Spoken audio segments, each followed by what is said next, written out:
Hai The Brits, welcome back to ICC online service kita sore hari ini. Wow, good to see you again di ibadah online kita hari ini. So, berapa banyak yang siap untuk memulai ibadah kita sore hari ini? Woo! So, sebelumnya mari kita siapkan catatan kita hari ini, karena saya percaya ada firman Tuhan yang luar biasa banget yang buat kita banget secara personal. Dan jangan lupa juga untuk kita siapkan hati kita, because this is the day that the Lord has made. Let us pray. Kami bersyukur bahkan bersukacita Tuhan buat sore hari ini yang luar biasa, karena Tuhan udah menjadikan hari ini spesial untuk kami boleh mendapatkan, untuk kami boleh terhubung kembali dengan Tuhan kami yang besar. Berkati setiap hati yang hari ini akan mengikuti ibadah online. Kami memberikan yang terbaik, atensi yang terbaik, fokus yang terbaik, bahkan semangat kami hanya untuk Tuhan Yesus kami. Terima kasih di dalam nama Yesus Kristus. Haleluya. Amin. Enjoy the service, The Brits.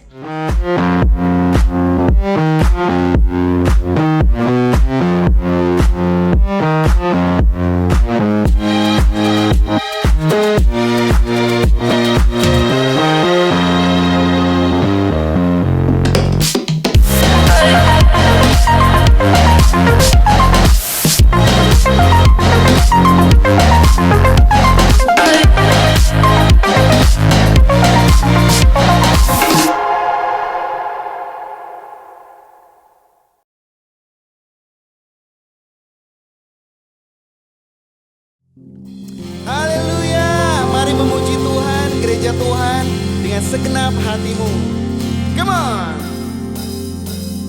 Yesus, padamu ku bersandar, janjimu yang setia sampai selamanya.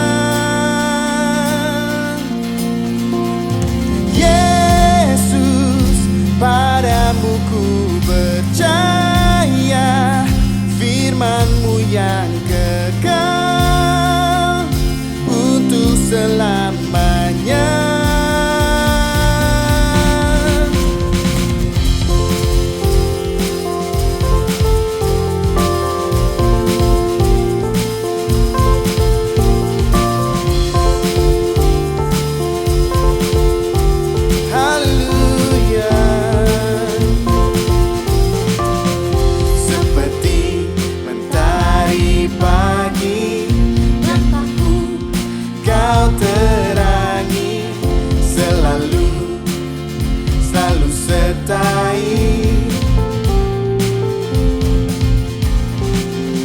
Janjimu ya dan amin, terbukti kau genapi, terbuka setiap hati.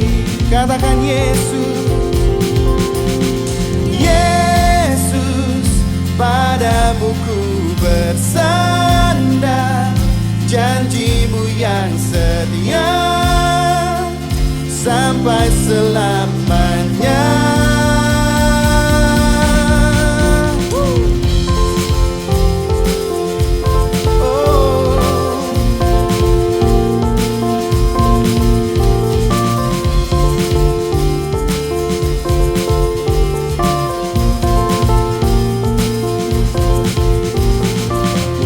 Seperti mentari pagi, langkahku kau terang.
menyadari betul bahwa Tuhan adalah Tuhan yang baik.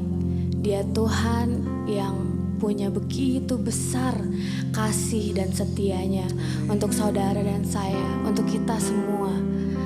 Dia Tuhan yang layak untuk kita sembah. Dia Tuhan yang bisa kita percaya.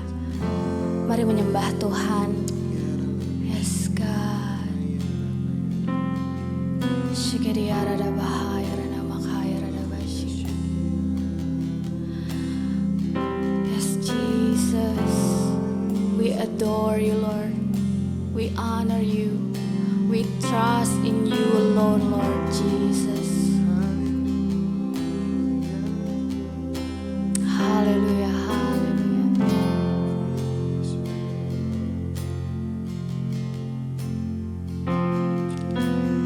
Mari nyanyikan dengan segenap hatimu. Mari katakan. Walking around these walls, I thought by now they'd fall, but you have never failed me yet. Hallelujah.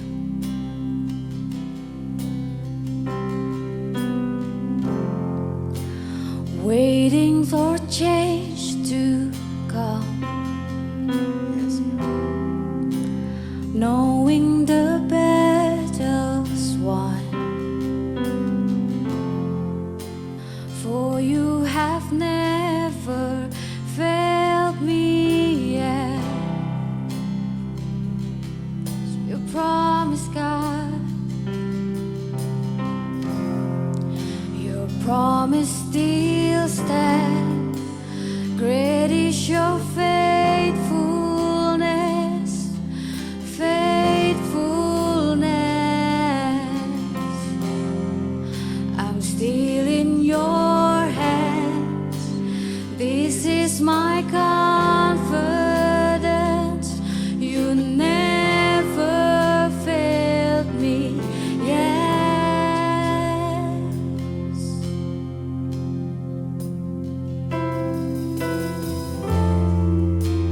I know the night won't last.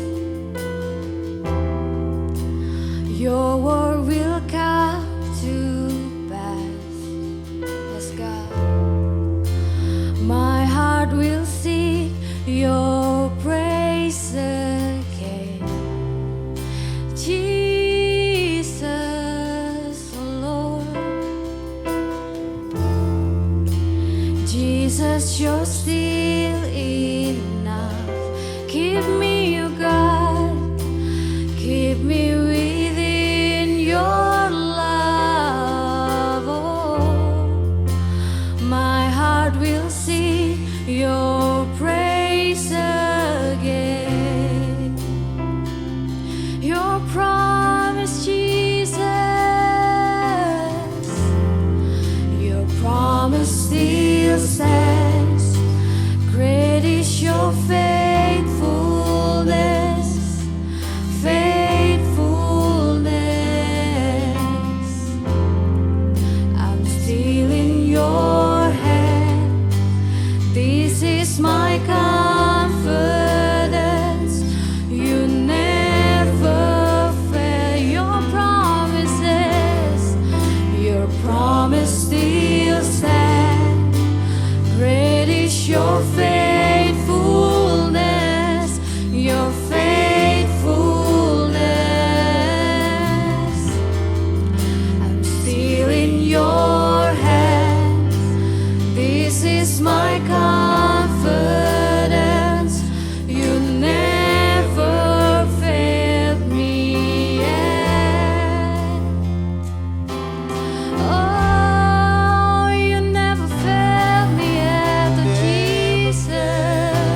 yang dapat dipercaya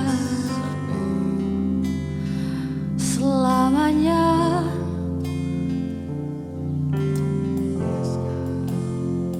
Selamanya Kau Tuhan yang dapat dipercaya. Kau buat jalan untuk hidup kami, sebab Kau Tuhan yang baik. Kasih setiamu besar. Mari percaya betul bahwa Tuhan, Tuhan yang baik, Tuhan, Tuhan yang dapat dipercaya. Mari sekali lagi dengan imanmu nyatakan, Tuhan buat jalan. Dia buat jalan. Dia ada untuk hidup saudara dan saya. Yes, Jesus. Your promises, Lord. We keep it. We trust in you, Lord Jesus.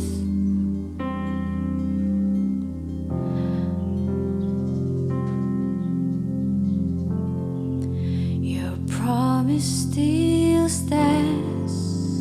Great is your faithfulness. Your faithfulness. I'm still in your hand. This is my confidence. You never failed. Katakan dengan imanmu. Your promise still stands. Great is your faithfulness. Faithfulness, Jesus. I'm still in your hands. This is my confidence. You never failed me yet. Yes, God, you never failed me yet, and we trust in you alone, Jesus. Kami mengucap syukur karena kami tahu kami punya Tuhan yang besar. Kami punya Tuhan yang dapat dipercaya. You gonna make a way, Lord. Dan kami mau terus percaya dengan iman kami. Kami mengucap syukur Tuhan. Biar kiranya Engkau yang menerima pujian dan sembah kami, Bapa. Di dalam nama Yesus kami percaya, kami berdoa dan mengucap syukur. Haleluya. Amin.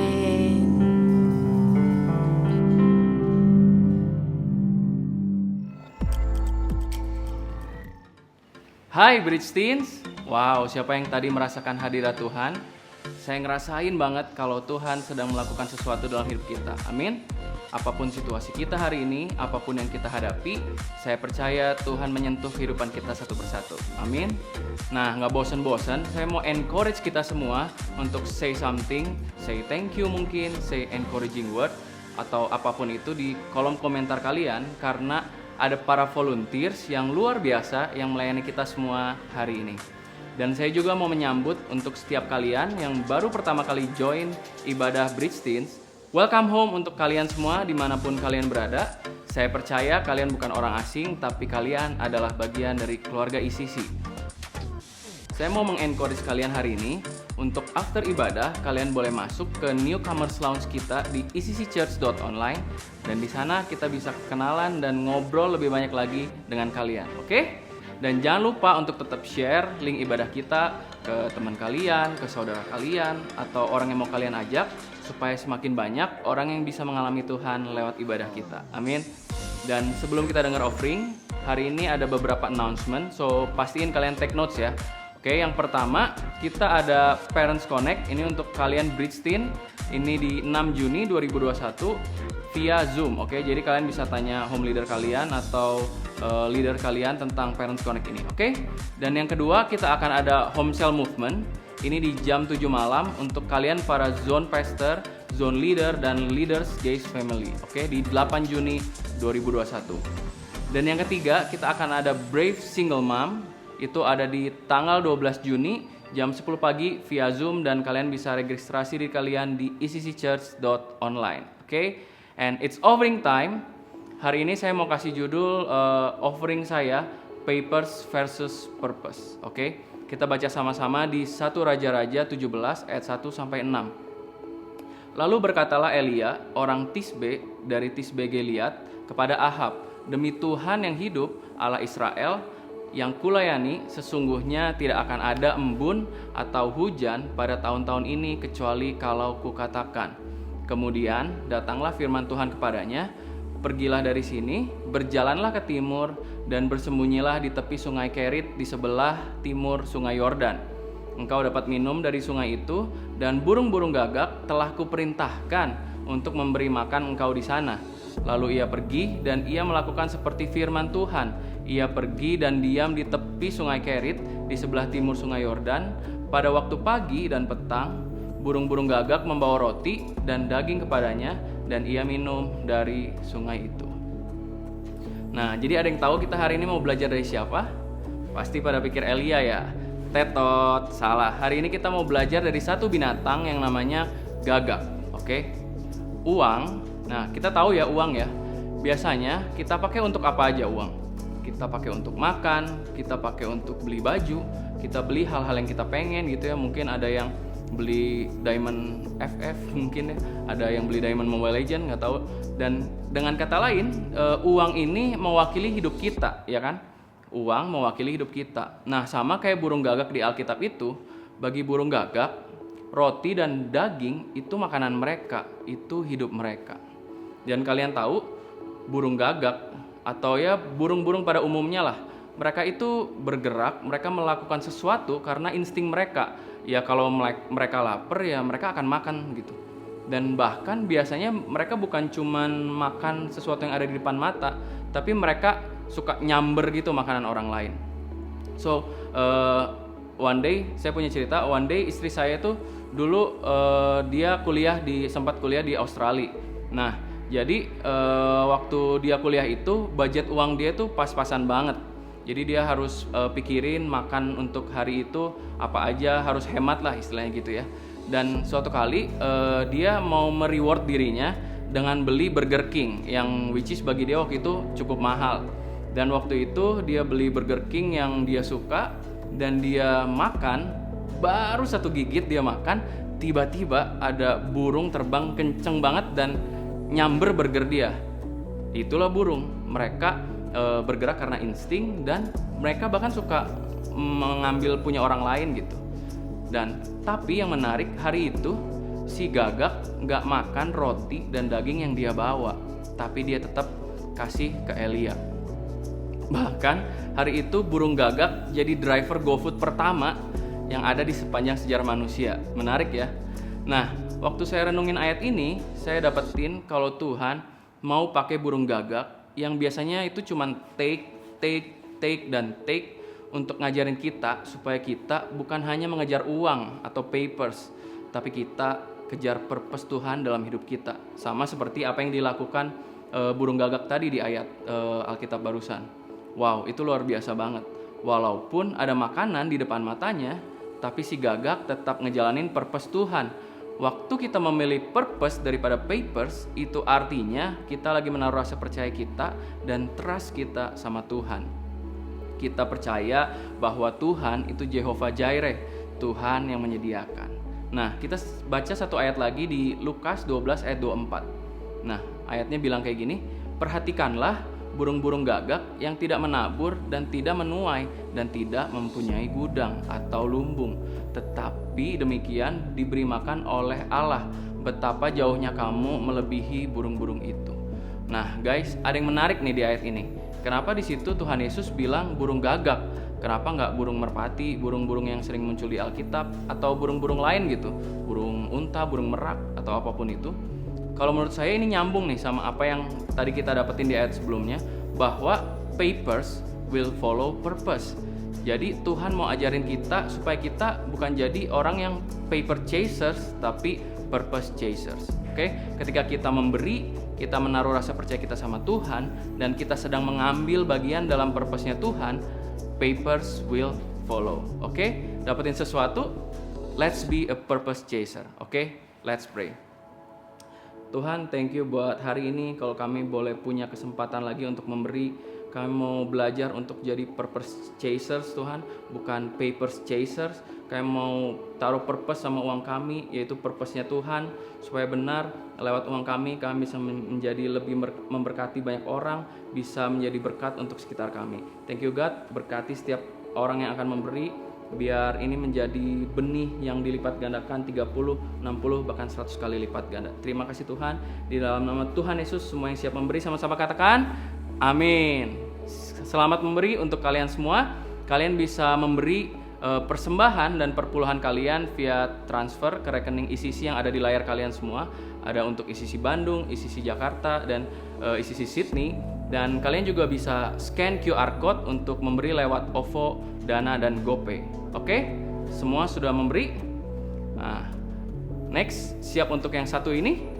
Hari ini kita akan dengar sesuatu yang luar biasa dari orang yang luar biasa juga. Jangan lupa guys, take notes, say yes, say amen, dan be excited, oke? Kita harus support dan kita harus dapetin sesuatu dari sini, oke? And please welcome our global senior pastor, Pastor Nala Widya. Halo church, apa kabar? Ya, kita masih berjumpa kembali secara online. Tapi saya percaya saudara masih punya semangat, ya, masih punya kelaparan dan kehausan akan Tuhan. Coba bilang kiri kanannya dulu, semangat, ya. Saya punya berita bagus buat Bapak Ibu Saudara sekalian yang sedang online hari ini dimanapun kau berada. Tapi khususnya untuk Bandung, kita sedang mempersiapkan untuk ibadah hybrid kita. Jadi kita akan ada onsite, tapi juga buat Bapak Ibu Saudara yang belum bisa memungkinkan untuk bisa onsite, masih ada ibadah online kita terus. Jadi ibadah kita akan hybrid, ada online dan ada onsite. Ya, baik. Hari ini saya mau share dengan satu judul, yaitu Christ likeness atau keserupaan dengan Kristus. Ya, serupa dengan Kristus.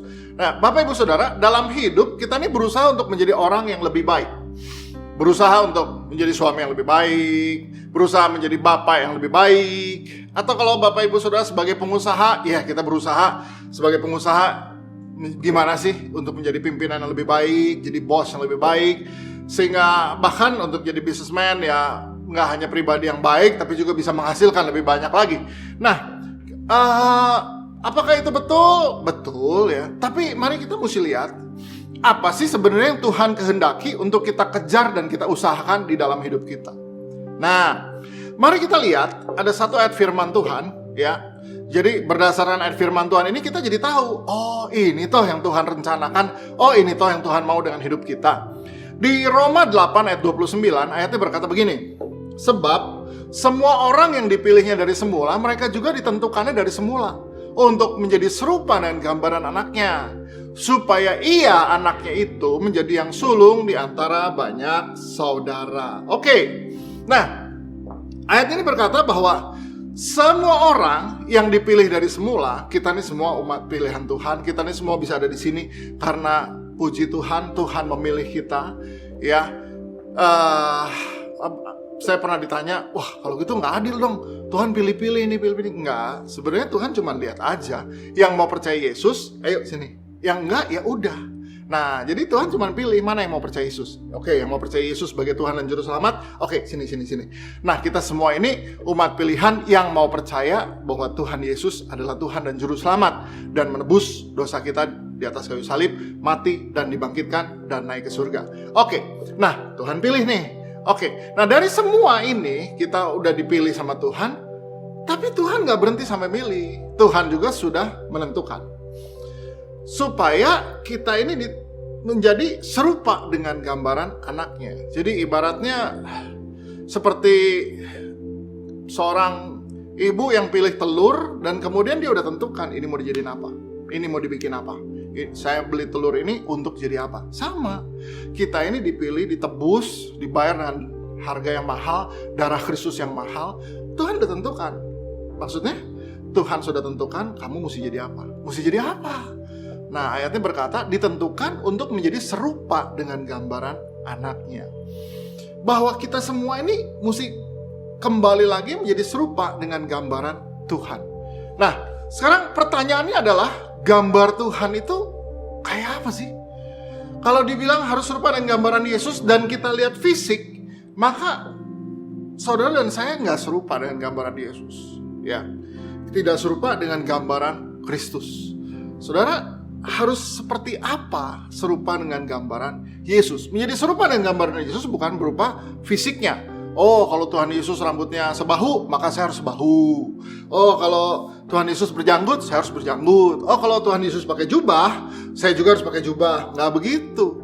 Tapi kalau kita bicara serupa dengan gambaran Kristus, maka kita akan bicara karakter Kristus. Oke. Nah, mari. Kita mesti lihat dulu apa sih yang disebut dengan karakter dan apa sih yang disebut dengan kepribadian. Seringkali kita nih tertukar antara kepribadian dan karakter. Saudara harus tahu bahwa kepribadian itu sesuatu yang di luar, dia bisa dipelajari.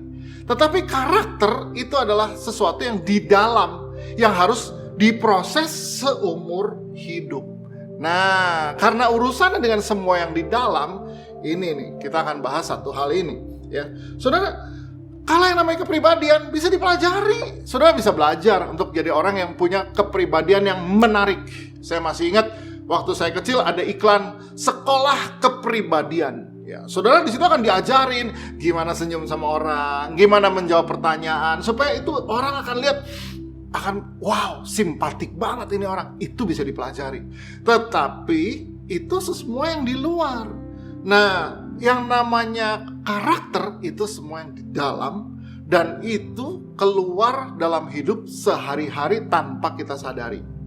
Ya, beruang dapat dilatih di sirkus untuk naik sepeda, tapi bukan itu kehidupan beruang. Beruang tuh hanya naik sepeda untuk show aja. Saudara, kalau kita kejebak dengan kepribadian, kita terjebak dengan show aja, sesuatu yang ditampilkan di luar. Banyak para gadis-gadis terjebak menikahi pria karena kepribadian yang menarik. Padahal sebetulnya karakternya itu loh. Nanti kita lihat apakah seperti apa harusnya karakternya kalau serupa dengan Kristus. Oke. Karena karakter itu sesuatu yang di dalam, maka untuk mengubah yang di dalam ini menjadi serupa dengan gambaran Kristus, ini kita perlu yang namanya Roh Kudus. Oke. Nah, beberapa minggu lalu kita baru merayakan Hari Raya Pentakosta. Apa sih Hari Raya Pentakosta? Nah, kalau sudah lihat, Pentakosta itu adalah peristiwa yang terjadi 50 hari tepat setelah Yesus bangkit. Nah, apa yang terjadi 50 hari setelah Yesus bangkit? Ya, setelah Yesus bangkit, Yesus mati di atas kayu salib, dikubur dan bangkit. Dan kemudian selama 40 hari dia menampakkan diri pada banyak orang. Ribuan orang melihat Yesus yang bangkit. Dan setelah 40 hari dari kebangkitannya, Yesus naik ke surga. Oke, setelah Yesus naik ke surga, maka murid-murid berkumpul selama 10 hari dalam keadaan ketakutan. Dan mereka gimana nih sekarang gak ada Tuhan Yesus. Mereka berkumpul dalam sebuah tempat yang namanya Upper Room, atau di loteng di Yerusalem itu. Dan yang terjadi dituliskan di Kisah Rasul pasal yang kedua, ayat yang kedua dan ketiga. Tiba-tiba turunlah dari langit suatu bunyi seperti tiupan angin yang keras, yang memenuhi seluruh rumah di mana mereka duduk. Dan tampaklah kepada mereka lidah-lidah seperti nyala api yang bertebaran dan hinggap pada mereka masing-masing. Apa itu? Itulah Roh Kudus yang dicurahkan atas mereka. Nah, dari peristiwa Pentakosta ini, ya, kenapa sih kita mau lihat kenapa sampai Tuhan memberikan rohnya? Nah, ini yang luar biasa. Yesus naik ke surga, tapi Roh Kudus dicurahkan kepada kita semua. Mengapa Roh Kudus diberikan kepada kita? Karena Roh Kudus yang akan membawa kita pada keserupaan Kristus. Ya. Kita perlu Roh Kudus untuk menjadi serupa dengan gambaran Kristus. Kita perlu Roh Kudus untuk menolong kita untuk menjadi serupa dengan gambaran Kristus. Oke. Kenapa? Sekali lagi, karena menjadi serupa dengan gambaran Yesus itu bukan lagi bicara kepribadian. sesuatu yang dipelajari di luar, tapi itu bicara karakter yang di dalam. Urusan yang di dalam ini, itulah urusannya Roh Kudus. Nah, oke, saudara,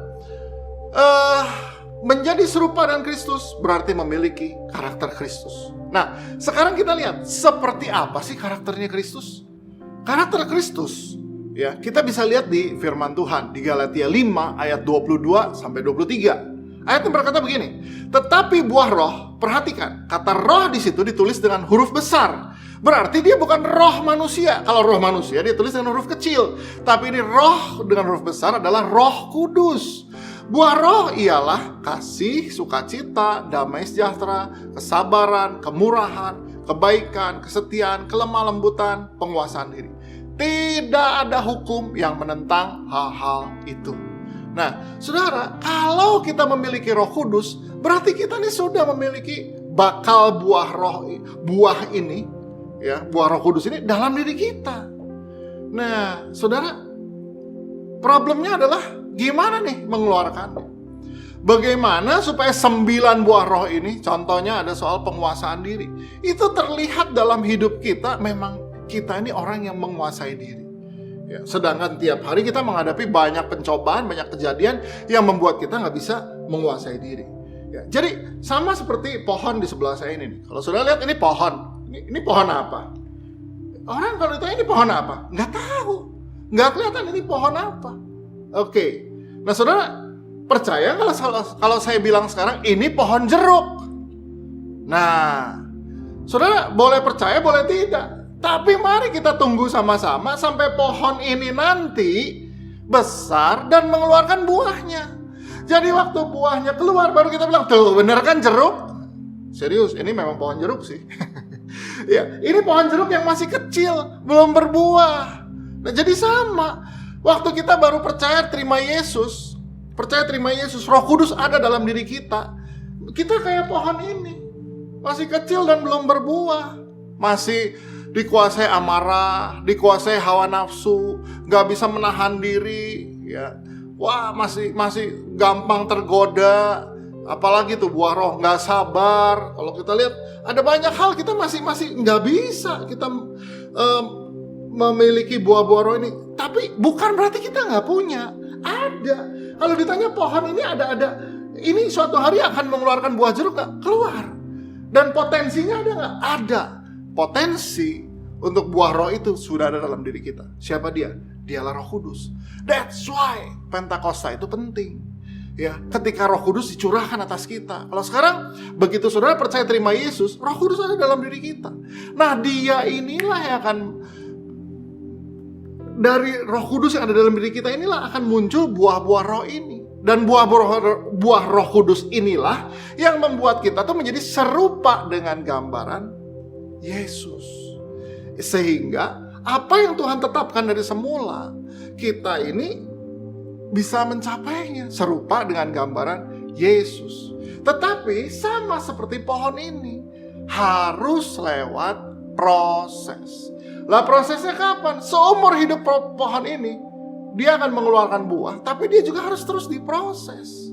Apa sih proses buat pohon? Harus dipupuk, ya. Harus ada pupuknya, ya. Pohon ini kalau mau berbuah benar, jeruknya mau manis, harus dipupuk. Sama. Kita nih kan udah punya potensi, udah punya buah roh. Iya, tapi nggak begitu. Udah punya Roh Kudus, nggak berarti diam-diam aja. Saya juga harus dipupuk. Apa sih arti dipupuk? Tiap hari waktu kita baca firman, waktu kita berdoa, kita menyembah Tuhan, itu pupuk rohani buat kita. Ya, itu pupuk rohani buat kita. Saya perlu pupuk rohani. Saya perlu dengar firman Tuhan. Karena dari firman Tuhan ini saya jadi tahu, oh harusnya begini ya. Oh berarti nggak boleh begitu. Oh saya salah di sini. Nah, pupuk ya, memberikan pertumbuhan dalam hidup saya. Nah, saudara, sama pohon ini perlu dipupuk. Ya. Terus supaya dia jangan ada hamanya, supaya dia jangan ada serangga-serangga yang makannya mesti dibersihkan. Ya, firman Tuhan di Yohanes berkata mengenai pokok anggur yang benar, ya, carang yang berbuah dibersihkan, yang tidak berbuah dipotong, gitu kan. Saudara, sama dalam hidup juga gitu. Kita perlu dipupuk, disiramin. Ya, ketika kita susah, kayak gambarannya kalau pohon di musim kemarau ya dia perlu air, disiram. Tapi kalau di musim hujan dia udah dapat sendiri, dia dapat sendiri airnya. Tapi ada masa kita kering, perlu disiram lagi. Ya perlu dengar lagi firman, perlu lagi dengar pujian, penyembahan. Ya, so di tengah-tengah krisis ini mungkin kita kering, kita perlu lagi disiram, perlu dapat lagi pencerahan lagi, sama. Nah, dibersihkan. Kapan kita dibersihkan? Ketika kita bergesekan sama orang. Ketika kita bergesekan dengan komunitas kita. Ya, ada orang yang bilang, saya nggak mau lah ikutan home cell. Kenapa? Home cell malah konflik, malah ribut. Iya. Kalau home cell mau ada konflik, justru saya harus bilang begini, itu tandanya Roh Kudus bekerja. Kenapa? Karena Roh Kudus sedang memproses kita. Di mana sih nggak ada konflik? Di rumah tangga juga ada konflik. Antara suami dengan istri, orang tua dengan anak ada konflik. Di perusahaan ada konflik. Di mana-mana ada konflik. Nah, itulah tempat di mana kita lagi diasah, dibersihkan. Ya, karakter yang buruk. Ya. Saudara, kita perlu dibersihkan. Nah, kalau kita mau Roh Kudus bekerja dan buah-buah ini mulai muncul dalam hidup kita, maka hal terakhir yang harus kita buat adalah berserah. Saya ini orang yang punya problem dengan amarah. Ya, saya punya problem dengan amarah. Dan kadang-kadang saya juga udah nggak tahu harus bikin apa dengan amarah saya. Bertahun-tahun yang lalu saya pernah dibully di Twitter, di Facebook, dibully. Itu saya marah. Tapi saya juga nggak tahu harus bagaimana. Karena orang kalau membuli lewat sosial media, kan orangnya nggak ada. Saya tuh bisa marah berhari-hari ya. Saya selalu cuma pikir ini gimana cara nemuin orang ini. Kayaknya pengen kalau ketemu, udahlah mendingan one by one lah, satu lawan satu lah. Dan itu bisa berhari-hari amarah menguasai saya. Sampai istri saya bilang gini, kamu marah sama orang yang kamu nggak tahu, kan namanya sosial media. Dia beraninya cuma lewat Twitter, lewat apa, kan itu nggak ada orangnya. Sementara kamu lagi marah, sementara kamu lagi nggak bisa tidur, kamu nggak bisa makan, kamu geram luar biasa. Orang itu malah lagi makan enak, tidur enak, ya. Saya cuma pikir, kalau berani ini jangan lewat sosial media, ketemu sini.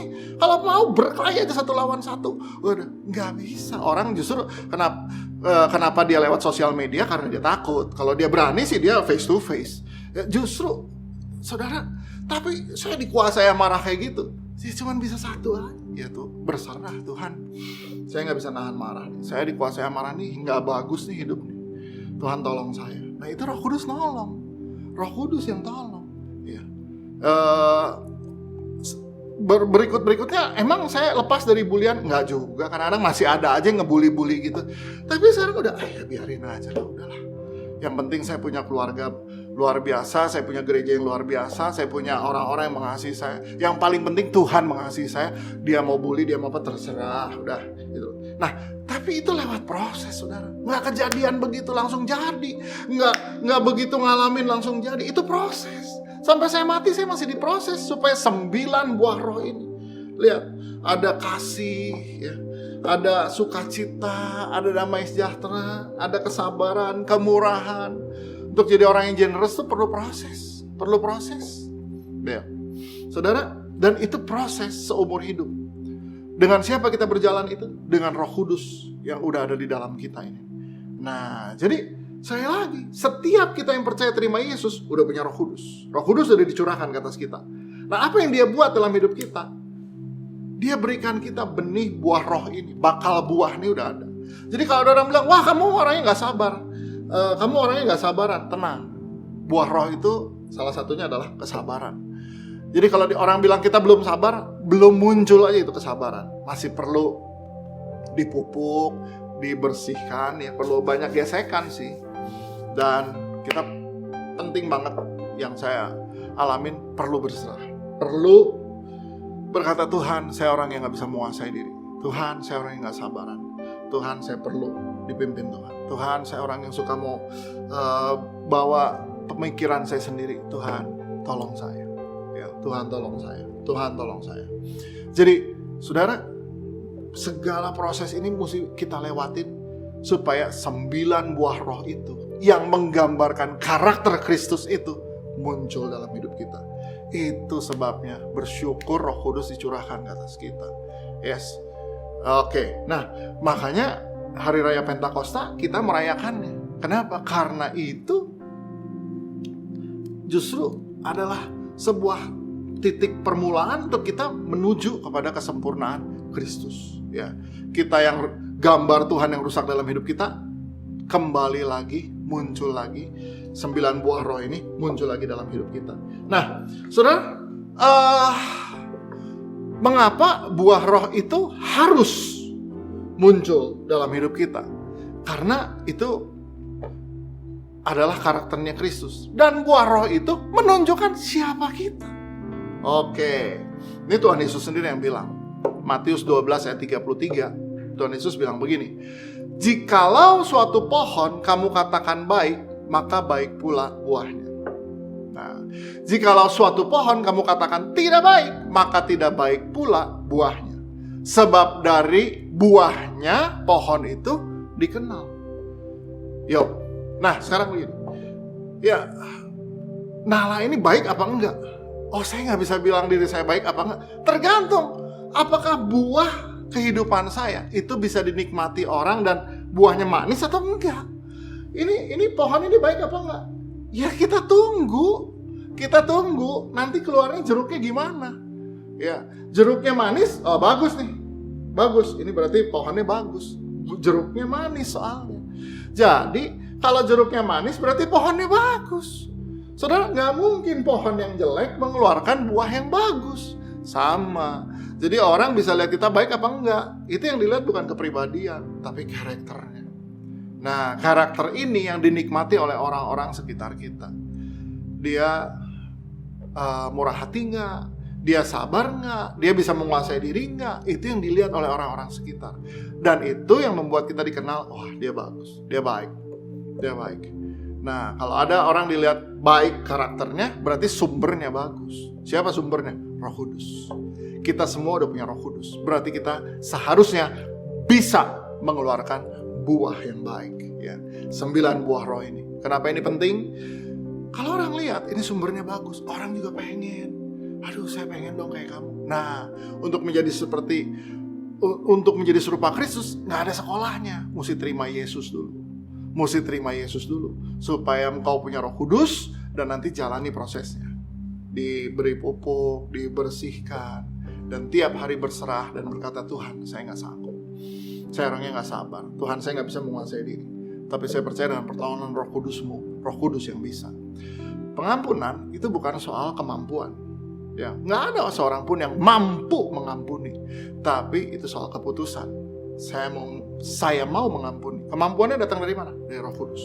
Roh Kudus yang membuat kita mampu melakukannya. Oke, jadi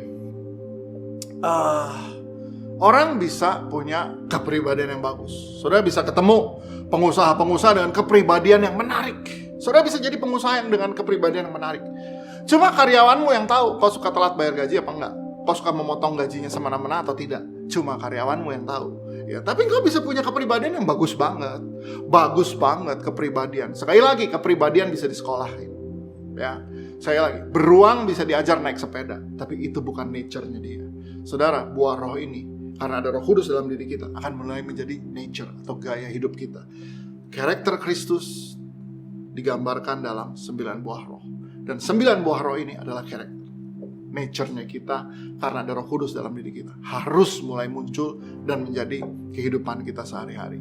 Oke? Sudah dapat sesuatu hari ini? Ya. Jadi, apa yang harus kita kejar dalam hidup? Menjadi serupa dengan gambaran Yesus. Gimana caranya? Nomor 1, punya Roh Kudus. That's why kita bersyukur Tuhan mencurahkan Roh Kudus ya di hari raya Pentakosta. Pada waktu Pentakosta. Ya, dan kita sama memperingatinya tiap tahun. Dan kalau engkau udah punya Roh Kudus, mari. Berarti potensi untuk berbuah itu sudah ada.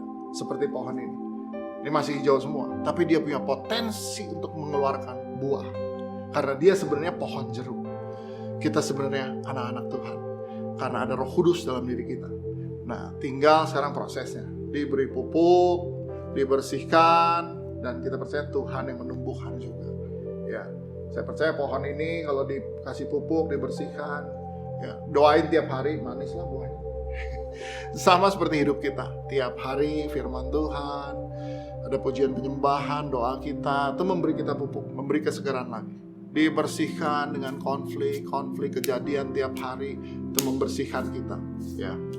Dan tiap hari kita berserah, Tuhan saya nggak sanggup, Tuhan saya perlu Engkau, dan Roh Kudus memampukan kita.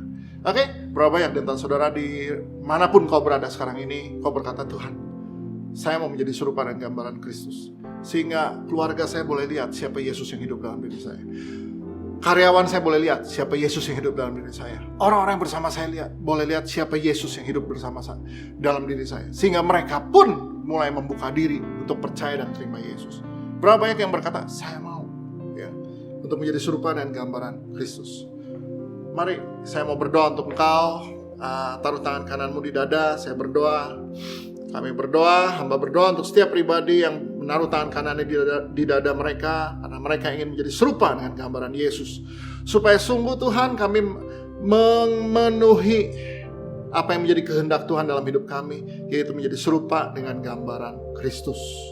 Yes, dan kami berdoa supaya dalam hidup kami orang-orang boleh mulai melihat ada buah-buah yang muncul. 9 buah roh yang adalah gambar Kristus ini, karakter Yesus, mulai muncul dalam hidup kami. Ada kasih, ada sukacita, ada kelemah lembutan, kesabaran, penguasaan diri. Ini mulai muncul dalam hidup kami. Saya percaya potensinya sudah ada, yaitu Roh Kudus.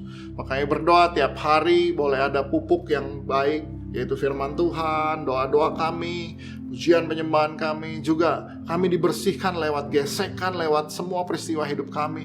Kami percaya itu dipakai Tuhan untuk boleh membentuk kami. Thank you Lord, tiap hari kami mau berserah. Kami percaya bahwa ketika kami bilang kami gak sanggup, saya gak sanggup, maka Roh Kudus yang memberikan kesanggupan. Thank you Lord, di dalam nama Yesus kami berdoa, haleluya, amin. Baik Bapak Ibu Saudara, kita akan mengambil perjamuan kudus. Ya, saya percaya bahwa perjamuan kudus adalah sakramen, karena dalam perjamuan kudus ini ada sesuatu yang misterius. Ya, apa maksudnya? Bahwa dalam perjamuan kudus ini bukan sekedar rutinitas, tapi ada sesuatu yang misterius. Ketika engkau imani, engkau percaya bahwa perjamuan kudus ini punya kuasa, maka kuasanya terjadi dalam hidupmu. Tapi ketika kita anggap, ini biasa aja lah gini-gini. Oh, firman Tuhan tuliskan di Korintus bahwa ada orang yang bahkan sakit, bahkan sampai mati, karena mereka main-main dengan perjamuan kudus. Berarti perjamuan kudus bukan sesuatu yang rutin atau biasa aja, tapi ini sesuatu yang sifatnya misterius. Ada sesuatu di dalamnya, makanya kita sebut sebagai sakramen perjamuan kudus. Yes.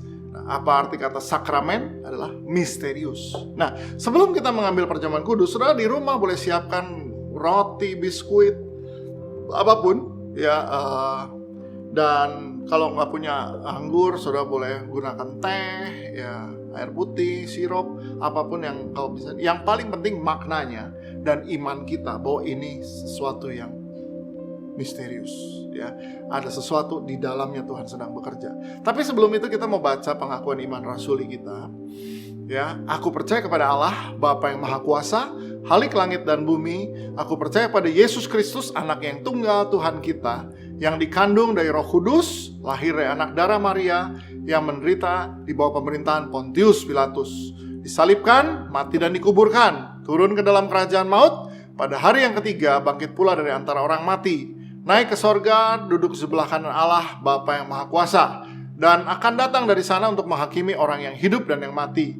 Aku percaya kepada Roh Kudus, gereja yang kudus dan am, persekutuan orang kudus, pengampunan dosa, kebangkitan tubuh, dan hidup yang kekal. Amin.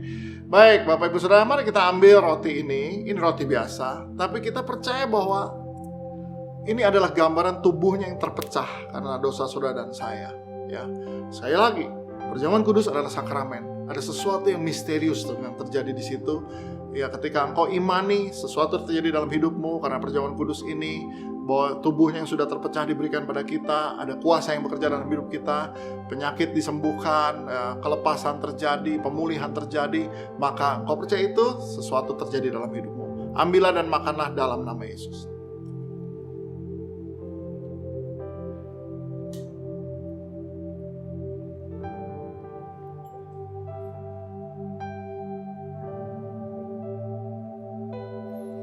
Ya, Yesus mencurahkan darahnya. Darah adalah lambang kehidupan. Tanpa darah kita mati. Demikian pula dengan kehidupan Kristus. Ada kuasa, mujizat, kesembuhan, karakter Kristus. Kalau saudara ambil ini, imani bahwa Tuhan, aku mau kehidupan nyata dalam hidup kami. Buah-buah roh itu boleh nyata dalam hidup kami. Yes. Imani itu sesuatu yang misterius terjadi dalam hidup, gak bisa dijelaskan dengan akal pikiran. Ambillah dan minumlah dalam nama Yesus. Baik, mari kita mau sama-sama berdoa dengan doa yang Tuhan Yesus ajarkan pada kita. Kita sama-sama berdoa, doa Bapa kami. Bapa kami yang di sorga, dikuduskanlah namamu, datanglah kerajaanmu, jadilah kehendakmu di bumi seperti di sorga. Berikanlah kami pada hari ini makanan kami yang secukupnya, dan ampunilah kami akan kesalahan kami seperti kami juga mengampuni orang yang bersalah kepada kami. Dan janganlah membawa kami ke dalam pencobaan, tetapi lepaskanlah kami daripada yang jahat. Karena Engkaulah yang mempunyai kerajaan dan kuasa dan kemuliaan sampai selama-lamanya. Amin. Baik, Bapak Ibu Saudara diberkati pada hari ini. Dan mari ya, tujuan hidup kita bukanlah menjadi orang yang lebih baik saja, suami yang lebih baik, orang yang lebih pengusaha yang lebih baik, pemimpin yang lebih baik, tapi tujuan hidup kita adalah menjadi serupa dengan gambaran Kristus. Ya, dengan demikian Yesus itu nyata dalam hidup kita dan orang-orang bisa melihat Yesus yang hidup ini di dalam kehidupan kita sehingga mereka tertarik untuk datang pada Yesus, baik itu keluarga kita maupun orang-orang yang ada di sekitar kita. Mari angkat kedua belah tanganmu, terima berkat Tuhan. Bapa, kami bersyukur buat hari ini untuk firman Tuhan. So kami berdoa supaya 9 buah roh ini mulai muncul dalam hidup kami. Kami mau dipupuk setiap hari, kami dibersihkan setiap hari, dan tiap hari kami berserah. Karena kami tahu kami punya banyak kelemahan dan ketidakmampuan. Kami percaya kami manusia yang berdosa yang sudah ditebus dan dibenarkan oleh Tuhan. Dan kami sedang mengalami proses pengudusan oleh Tuhan. Thank you Lord. So kami mau berjalan bersama Roh Kudus di dalam proses hidup kami. Dalam nama Yesus saya berdoa. Haleluya. Amin. Oke, God bless you. See you next week. Happy Saturday Bridge, thank you udah join ibadah kita hari ini. Saya berdoa, kami semua berdoa biar kamu yang ikut boleh mendapatkan sesuatu yang baru yang boleh kamu bawa di kehidupan kamu. Ini jadi benih yang boleh bertumbuh dan berbuah, dan buahnya boleh dinikmati kamu dan banyak orang. Oke, so di sisi kami percaya semua bahwa ini bukan sekedar hanya Bridge ya, gedung, tapi ini adalah keluarga, rumah buat kamu. So, untuk sekali lagi yang kamu baru pertama kali join ibadah hari ini, kamu bisa masuk ke newcomer lounge kita di ecc.church.online. Oke, jadi kita pingin kenal lebih siapa kamu. So, segera akses ya. Jadi kita punya home cell, komunitas cell untuk kamu sesuai dengan lokasi kamu, usia kamu atau kebutuhan kamu bisa isi semua di sana, dan kita akan segera ketemu di Komsel. Nah, ini juga kita juga punya banyak komunitas. Oke, kita punya komunitas sepeda bersama Pastor Nala, kita punya jalan sehat sama Pastor Victor, masih ada futsal, ada badminton, itu apa? Basket, oke, dan masih banyak lagi. So, please join komunitas kita ya. Dan I think itu aja untuk pengumuman hari ini. So, stay healthy, keep connecting, and see you next week.